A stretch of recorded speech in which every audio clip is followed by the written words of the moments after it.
Саламатсыздарбы? Анарбек Токтогожоев атындагы Көксай орто мектебинин 6-Б классынын окуучусу Жетимишова Айсөнү, класс жетекчиси Бейшенова Салтанат Хусейновна.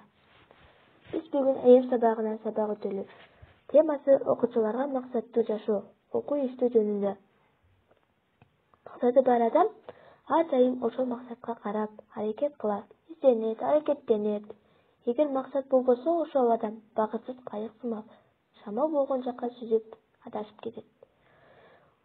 Ошол үчүн жаш кезден максат коюп, ошого жетүүгө аракеттенүү, жетүү жолдорун үйрөнүү керек. Өмүрүн өрнөк инсандардан, ишмердүүлүгүн өмүр баянын үйрөнүп, үлгү үчүн айрымдарын силерге сунуш кылабыз. Биринчиси, элге жерге кереги тийген билимдүү, белгилүү адам болуу. Экинчиси, белгилүү бир кесипке ээ болуу. Дарыгер, мугалим, инженер, журналист жана дагы башкалар. 3. Ак ниеттүү жакшы адам болуу. 4. Бактылуу үй-бүлө болуп, билимдүү ак ниеттүү балдарды өстүрүү. 5. Коммерсантка ишкер адам болуу. 6. Чоң саякатчы жетекчи болуу. 7. Көптү билген бардыгы үчүн кызык адам болуу. 8. Жан дүйнөсү бай, ар тараптуу өнүккөн адам болуу. 9. Тараптан күчтүү адам болуп. 10. Дүйнөлүк деңгээлде билим алып, эл аралык мааниде белгилүү инсан болуу. 11. Булар бүт өмүр бою алдыңарга коюп, аракеттенип, жете турган чоң максат. Эми ошого жетүү үчүн 1 жылдык же 5-10 жылдык максат милдеттерин аныктоо, тактоо керек. Ар бир кичинеси чоңуна жетүүнүн каражаты болсун. Чоң жана кичине максатка жетүүнүн жолун, каражатын издеп табуу. Мисалы, бир кесипке ээ болуу үчүн кайсы сабактан жакшы окуу керек, же жакшы адам болуу үчүн кайсы сабактарды үйрөнүү керек.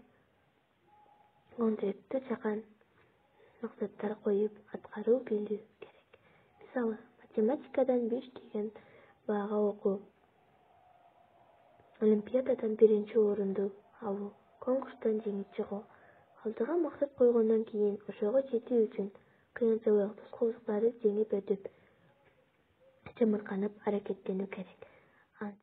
Тема окуу укканда негизгисин бөлүп алуу. Биз 4 же 5 бет окуганда биз аны кабыл алууга аракеттенебиз, бирок мээбиз аны кабыл албайт. Анткени ал 4-5 баракты биз окуганга аракеттенгенде мээ анчалык көптү батыраак өзүнө кабыл алганга аракеттенбейт. Биз ошондуктан ошол эң маанилүү жердегиleri кабыл алышыбыз керек.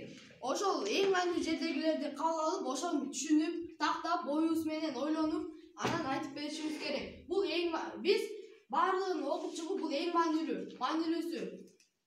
Ал эми мисалга салып көрөлү. Бир бала мен 1-чи барам деп мугалимге айтып берет. Бирок экинчи бала шашпай, түшүнүп, ойго батып, жана ошо баарын шашпай айтып берет.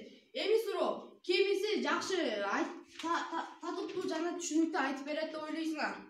Экинчи. Туура, анткени экинчи бала татыктуу болот. Биз